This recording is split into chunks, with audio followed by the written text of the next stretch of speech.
Hello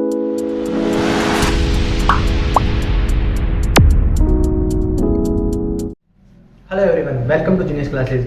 कल अपने soil science का परिचय पढ़ा था, तो उसमें पहले आगे बढ़ने से पहले मैं आपको पहले रिवीजन करा देता हूँ फिर से।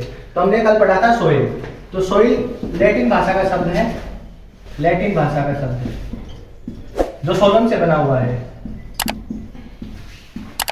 सॉइल लैटिन भाषा का शब्द है जो सोलम से बना हुआ है। सोलम का अर्थ होता है फ्लोर, ये हमने कल पढ़ लिया था इतना, फ्लोर। और ये इसकी स्ट्रक्चर 3D स्ट्रक्चर होती है, 3D स्ट्रक्चर होती है। और इसमें प्रावस्थाएं पाई जाती हैं, ठोस, द्रव्य और गैस।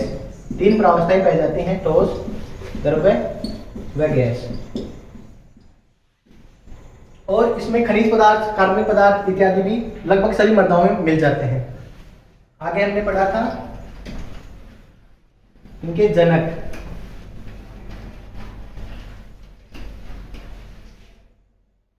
तो मृदा विज्ञान का जनक है वीवी डोकुचेव, वीवी डाकुचेव। विश्व में भी यही है और भारत में भी यही है। नहीं, भारत में ये अलग है, विश्व में ये है। और पेडोलॉजी का जनक भी वीवी डोकुचेव ही है, पेडोलॉजी। और भारत में है जेडब्ल्यू लिथर, जेडब्ल्यू लिथर भारत में है। आगे हम अब अपन आगे देखते हैं परिभाषाएं। तो परिभाषाएं 3 साइंटिस्ट ने मोस्टली परिभाषाएं दी थी। पहली थी जोफे एंड मार्वेट। जोफे एंड मार्वेट ने बताया था कि एक प्राकृतिक पिंड है, प्राकृतिक पिंड है एक। तो पहले तो ये प्राकृतिक पदार्थों, इनमें प्राकृतिक पदार्थों को प्राकृतिक बल से मृदाओं का निर्माण होता है। दूसरी परिभाषा दी थी बकमैन व ब्रेंडी। बकमैन व ब्रेंडी ने कहा था कि ये एक प्राकृतिक पदार्थ है जो प्राकृतिक पदार्थों के सड़ने या गलने से प्राप्त होती मृदा का निर्माण करता है। तीसरी परिभाषा दी थी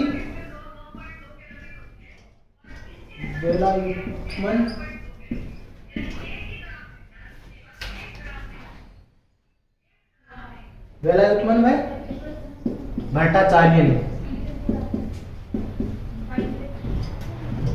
वेलायुत्मन और भट्टाचार्य ने बताया था कि चट्टान मृदा का निर्माण चट्टानों के टूटने से होता है, चट्टानों के टूटने से मृदा का निर्माण होता है। तो ये हमने कल पढ़ लिया था। अब अपन आगे पढ़ते हैं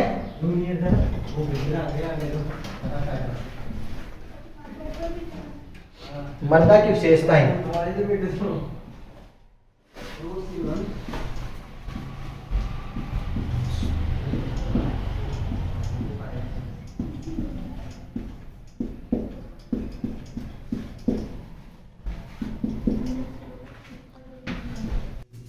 अब अपन पढ़ते हैं मृदा की विशेषताएं। तो मृदा की विशेषताओं में कुछ पॉइंट है, देखते हैं। पहला पॉइंट है मृदा एक प्राकृतिक पिंड है। तो मृदा एक प्राकृतिक पिंड है। दूसरा है मृदा को प्राकृतिक माध्यम से मृदा पादप को प्राकृतिक माध्यम प्रदान करती है। मृदा जो है पादप को एक प्राकृतिक माध्यम प्राप्त करती है जिसमें पादप अपनी वृद्धि करता है। अर्थात मृदा को हम कृत्रिम रूप से नहीं निर्माण कर सकते, मृदा का कृत्रिम रूप से निर्माण नहीं कर सकते हैं। चौथा विशेषता है कि मृदा विभिन्न शास्त्रों में विभाजित होती है, विभिन्न अलग अलग खंडों में विभाजित होती है। जो पदार्थ के संचार, स्थानांतरण, संचय के कारण, जो पदार्थ के संचार, स्थानांतरण व संचय के कारण विभिन्न परतों में या विभिन्न खंडों में मृदा विभाजित रहती है।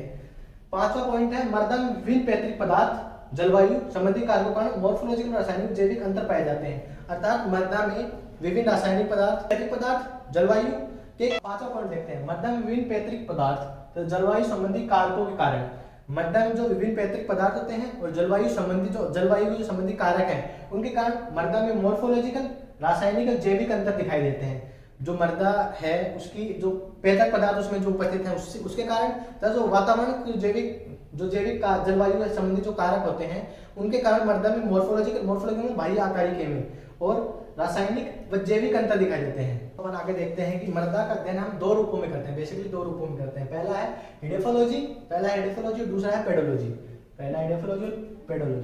तो पहला देखते हैं पहले एडेफोलॉजी। तो एडेफोलॉजी 2 शब्दों से मिलकर बना होता है, एडेफोज प्लस लोगस।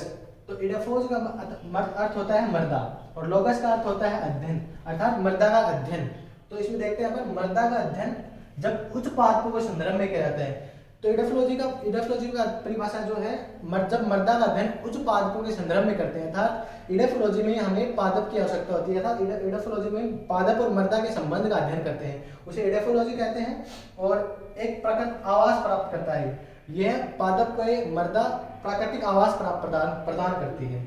अब अपन पढ़ते हैं इडाफोलॉजी। अब अपन पढ़ते हैं आगे पेडोलॉजी। तो पेडोलॉजी दो शब्दों से मिलकर बना होता है, पेडोन प्लस लोगस। तो पेडोन का अर्थ होता है मृदा और लोगस का अर्थ होता है अध्ययन। पेडोन का अर्थ होता है मृदा और लोगस का अर्थ होता है अध्ययन। तो इसमें मृदा का अध्ययन मृदा के उसके निर्माण, वर्गीकरण व विस्तार से किया जाता है। इसमें मृदा का अध्ययन उसके निर्माण, वर्गीकरण व उसके विस्तार के संदर्भ में किया जाता है और इसका निर्माण प्राकृतिक रूप से होता है। पेडोलॉजी में मृदा निर्माण प्राकृतिक रूप से होता है, अर्थात पेडोलॉजी के अनुसार मृदा एक प्राकृतिक पिंड है। मृदा एक प्राकृतिक पिंड है, प्राकृतिक पिंड है। अर्थात हमने पहले ही पढ़ा था कि मृदा पेडोलॉजी का जनक कौन है? वीवी डोकुचेव। अब अपन पढ़ते हैं पेडोन। तो पेडोन क्या है? पेडोन मृदा का सबसे छोटा इकाई आयतन है, मृदा का सबसे छोटा इकाई आयतन है जिसका क्षेत्रफल होता है 1 से 10 मीटर स्क्वायर। अपन आगे देखते हैं मृदा अवयव। तो मृदा बेसिकली हमने शुरू में देखा था कि मृदा की 3 प्रावस्थाएं होती हैं, ठोस, द्रव्य, गैस। तो ठोस, द्रव्य, गैस, ठोस, द्रव्य एंड गैस, 3 प्रावस्थाएं देखी थी हमने। तो इनमें से खाद्यान्न या खाद्यान्न प्रदान करने के लिए, खाद्यान्न उत्पन्न करने के लिए बेसिकली 2 ही अवस्थाएं काम आती है, ठोस और एक द्रव्य। गैस इतनी काम में नहीं आती है, गैस लगभग 99% काम में नहीं आती। ठीक है, अब देखते हैं अपन मृदा अवयव को 2 भागों में बांटा गया है, ठोस अवस्था और रंध्रावकाश। तो ठोस अवस्था 50% और रंध्रावकाश 50%। तो रंध्रावकाश के 50% में 2 भाग है, वायु एंड जल। तो 25% जल और 25% वायु। और ठोस अवस्था में 95% खनिज पदार्थ पाए जाते हैं, तब 5% कार्बनिक पदार्थ पाए जाते हैं। अब इन्हें आगे भी और भी डिवाइड किया है इन्हें, तो इन्हें आगे पढ़ते हैं।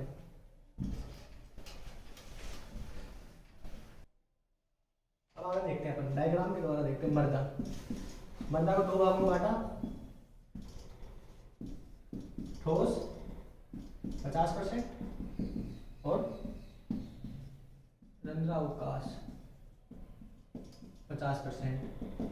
मृदा को 2 भागों में बांटा, ठोस 50%, रंध्रावकाश 50%। अब ठोस को भी आगे हम 2 भागों में बांटते हैं, डिवाइड करते हैं। वो है खनिज पदार्थ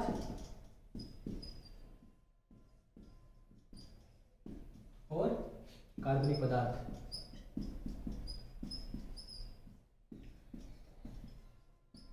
खनिज पदार्थ 95% पाया जाता है और कार्बनिक पदार्थ 5% पाया जाता है। इन्हें भी 2 भागों में डिवाइड करते हैं, वायु और जल। ये 25% बराबर भागों में बंटता है, 25%। अब आगे खनिज पदार्थ को भी 2 भागों में बांटते हैं, प्राथमिक और द्वितीयक खनिज पदार्थ। 2 प्रकार के खनिज पदार्थ पाए जाते हैं, प्राथमिक व द्वितीयक। तथा कार्बनिक पदार्थ 2 प्रकार के होते हैं, एक जीवित और एक मृत। तो जीवित में तो जीवित कार्बनिक पदार्थ में आएंगे बैक्टीरियोफेज, फंजाई वगैरह वगैरह।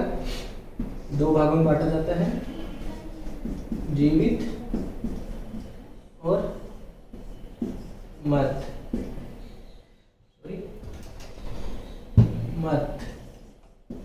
तो जीवित के एग्जाम्पल हैं बैक्टीरिया,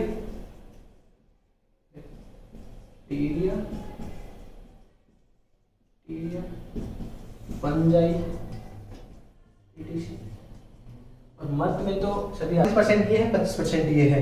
तो इनमें से कुछ गैसें जरूर लिख सकते हैं अपन, जैसे कि N2O2 व CO2, इसमें जो गैसें हैं। अपन आगे बढ़ते हैं मृदा प्रोफाइल है मृदा परिच्छेदिका। तो मृदा प्रोफाइल या मृदा परिच्छेदिका क्या होती है कि मृदा की सतह से पैतृक पदार्थ तक जो ऊर्ध्वाधर काट लगाते हैं, उनमें जो समांतर परतें दिखाई देती हैं। मृदा की सतह से पैतृक पदार्थ तक ऊर्ध्वाधर काट लगाने पर जो समांतर परतें दिखाई देती हैं, उन्हें हम संयुक्त रूप से मृदा परिच्छेदिका या मृदा सॉइल प्रोफाइल कहते हैं। सॉइल प्रोफाइल गहराई 1.5 से 2 मीटर होती है, 150 से 200 सेंटीमीटर तक होती है। इनमें 5 प्रमुख संयंत्र पाए जाते हैं, जो है OAEBC। अपन ए को A2 भी बोल सकते हैं। अब है सेंसर। सेंसर क्या होता है? सेंसर वो होता है जो प्रोफाइल, जो सोइल प्रोफाइल में जो समान परतें दिखाई देती हैं, सोइल प्रोफाइल में जो समांतर लेयर या जो समांतर परतें दिखाई देती हैं, हम उनको सेंसर बोलते हैं। जो सेंसर प्रमुख रूप से 5 सेंसर पाए जाते हैं। अपन आगे बढ़ते हैं। सेंसर, सेंसर मुख्यतः 5 प्रकार के होते हैं, O, A, E, B and C। एक और लिखा है मैंने R।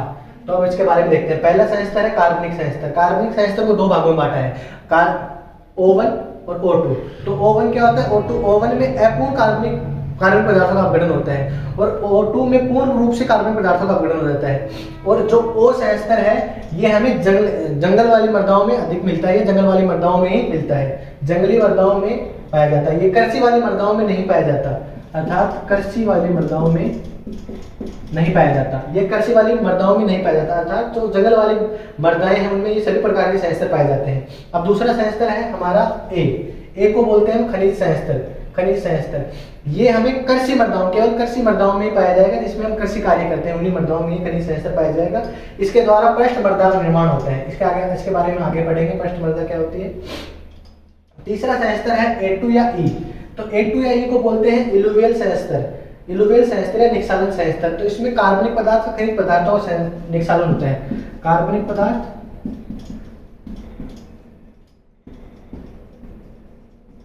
व खनिज पदार्थ का, इसमें कार्बनिक पदार्थ और खनिज पदार्थ का निक्षालन होता है, तो इसे निक्षालन सेंसर बोलते हैं। इसमें सर्वाधिक वॉशिंग आउट, मतलब कि इस सेंसर से कार्बनिक पदार्थ निकलकर इस सेंसर में आ जाते हैं, इसमें आ जाते हैं। तो इसलिए बी सेंसर को एलुवियल सेंसर बोलते हैं। निक्षेपण सेंसर मतलब कि जो ग्रहण करता है, इसलिए इसमें से वॉशिंग आउट होते हैं और इसमें इन हो जाते हैं। तो इसमें से कार्बनिक पदार्थ व खनिज पदार्थ इस सेंसर में कार्बनिक पदार्थ और खनिज पदार्थ आ जाते हैं। अब आगे है असंगठित सी सेंसर।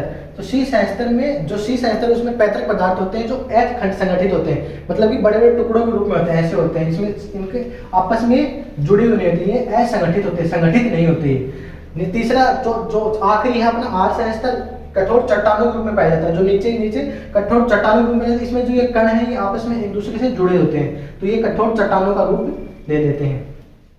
अब अपन आगे बढ़ते हैं। इन सेंसरों से दो वर्ड निकलते हैं। पहला है रिगोलिथ,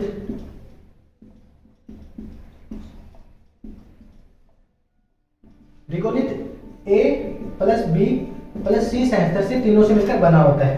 तो इसमें अपन ए प्लस बी सी या ऐसे लिख सकते हैं, A plus A2 plus B plus C, ये चारों सेंसर इसमें आते हैं। तो दूसरा है सोलम सेंसर। सोलम वर्ड काम में लिया गया है। सोलम में A प्लस बी सेंसर आते हैं, A प्लस बी या A plus A2 plus B sensor आते हैं। अब आगे देखते हैं रिगोसोल। रिगोसोल क्या होता है? जहाँ सेंसरों का निर्माण नहीं होता, जिस मृदा में सेंसरों का निर्माण होता नहीं होता उसे रिगोसोल बोलते हैं। एक और टर्म है मोनोलिथ। मोनोलिथ वो होती है जहाँ सॉइल प्रोफाइल का प्रारूप, जो सॉइल प्रोफाइल का जो प्रारूप तैयार करते हो वो कांच के बॉक्स में तैयार करते हैं, तो उसे मोनोलिथ कहते हैं। सॉइल प्रोफाइल का जो प्रारूप कांच के बॉक्स में तैयार करते हैं उसे मोनोलिथ कहते हैं। अब अपन देखते हैं एलुविएशन व आइलुविएशन। तो एलुविएशन कौन से सेंसर में होता है? एलुविएशन होता है A2 सेंसर में या ई सेंसर में। तो इसमें क्या होता है? इसमें जो A2 सेंसर या ई सेंसर, इसमें से कार्बनिक पदार्थ या खनिज पदार्थ का जल के साथ घुलकर निचले सेंसरों में चले जाना एलुविएशन कहलाता है।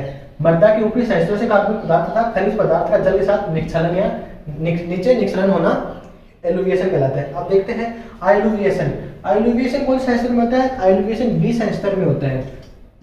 इसमें क्या होता है? जो ऊपरी जो A2 सेंसर से जो खनिज पदार्थ कार्बन पदार्थ आते हैं वो इस सेंसर में निक्षेपण हो जाते हैं, जमा हो जाते हैं, उसे बोलते हैं आइलुविएशन। आइलुविएशन मतलब जैसे देखो ऊपरी सेंसरों से निक्षालन कार्बनिक पदार्थ व खनिज पदार्थ का निचले सेंसरों में संचयन होना। संचयन मतलब जमा होना,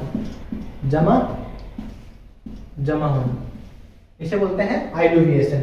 अब अपन देखते हैं कार्बनिक मृदा व खनिज मृदा। तो कार्बनिक मृदा वे मृदाएं होती हैं जिनमें कार्बनिक पदार्थ की मात्रा 20% से अधिक पाई जाती है।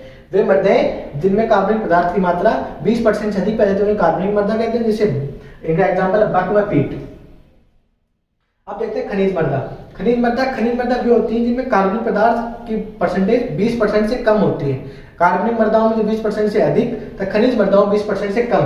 तो खनिज मृदाओं का उदाहरण है जलोढ़ व काली मृदा। अब अपन आगे पढ़ते हैं पृष्ठ मृदा व अवमृदा में अंतर। तो देखते हैं पृष्ठ मृदा की जो गहराई होती है वो 0 से 15 सेंटीमीटर तक होती है और अवमृदा की गहराई होती है वो 15 से 60 सेंटीमीटर होती है। अर्थात जो पहले पृष्ठ मृदा आएगी फिर अवमृदा आएगी। तो पृष्ठ मृदा वो ए सेमेस्टर में बनती है और ये उसके बाद में बनती है।